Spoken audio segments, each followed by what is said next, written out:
One of the most talked about television shows right now is the Netflix four-part series, When They See Us.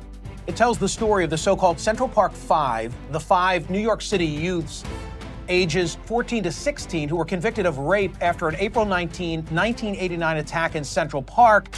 What if the justice system failed you? Members of the Central Park Five are suing former President Trump for defamation over comments he made during the presidential debate about their case. The five black men and black and Latino men were teens when they were wrongfully convicted of raping and beating a white female jogger in Central Park in 1989. Five innocent teens were wrongfully convicted of a brutal crime they didn't commit. And the New York's mayor at the time, New York City's mayor, called it the crime of the century, the brutal rape and beating of a woman who was jogging in Central Park back in 1989. The victim was a 28-year-old investment banker, and her courageous. The story of the Central Park Five is a shocking reminder of how easily lives can be destroyed. Don't miss this gripping journey. This story, retold in Ava DuVernay's When They See Us on Netflix, packs a punch. And while I was figuring out what to discuss, I found myself completely immersed in the series. Suddenly it hit me. Why not explore this story for the next US 101? So let's dive into the history, the implications, and the shocking consequences of what happened in Central Park in 1989. This is the story of the five boys who were wrongfully convicted, their harrowing journey, and the lasting legacy they left behind.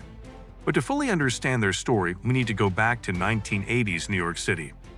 New York City in the 1980s. The 1980s in New York City were a time of stark contrast. While Wall Street was booming, bringing with it luxury cars, fancy clothes, and a lifestyle of opulence, the other side of the city was dealing with an epidemic of drugs and crime. While the rich thrived, the poor were left to fend for themselves. In poor, predominantly black and Latino neighborhoods, crack cocaine ran rampant. Gangs fought for control of the drug trade, leading to violence and fear.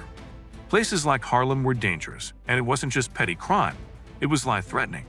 At the same time, the perception of crime was skewed by the media, making certain groups of people more suspicious and demonized.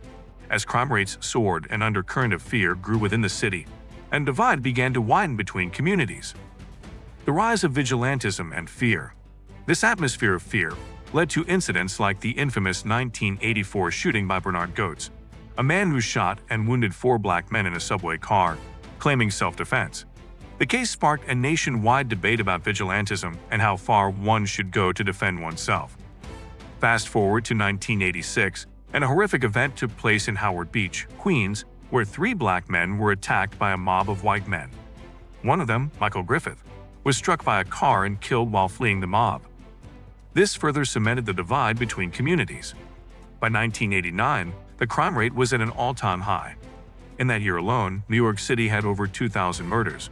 It wasn't just murder, rape was becoming more common, and people were on edge. Trish and Miley's assault.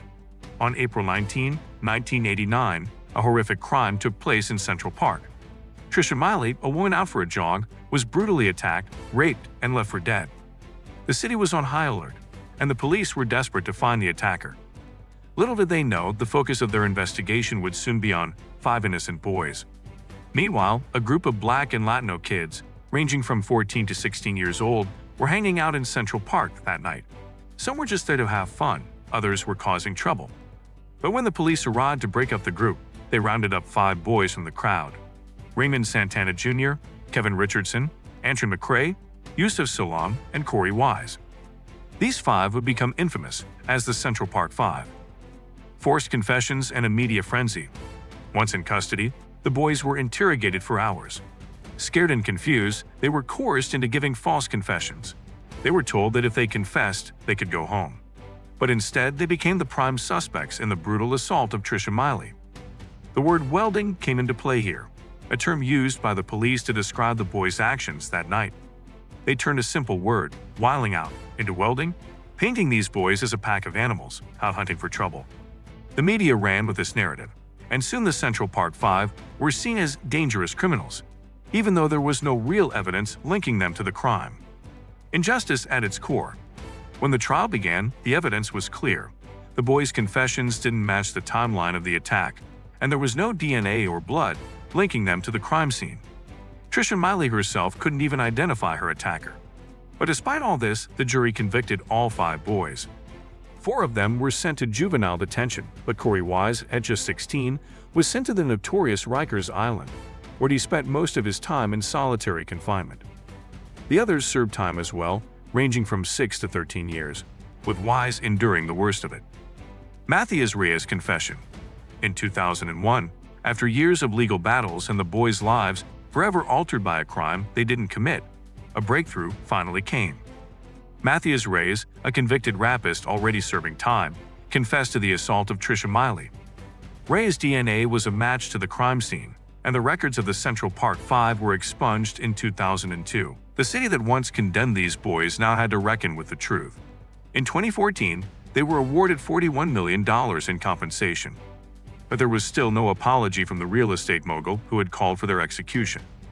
This legacy of injustice had to be acknowledged, but the damage was done. The concept of super-predators and the racial divide. The term welding has a deep connection to the larger narrative of the 1990s, when the media and some policymakers began using the term super-predator to describe Black and Latino youth. This term was coined in a 1995 essay by Princeton professor John DeLillo, who painted young male criminals as predatory animals.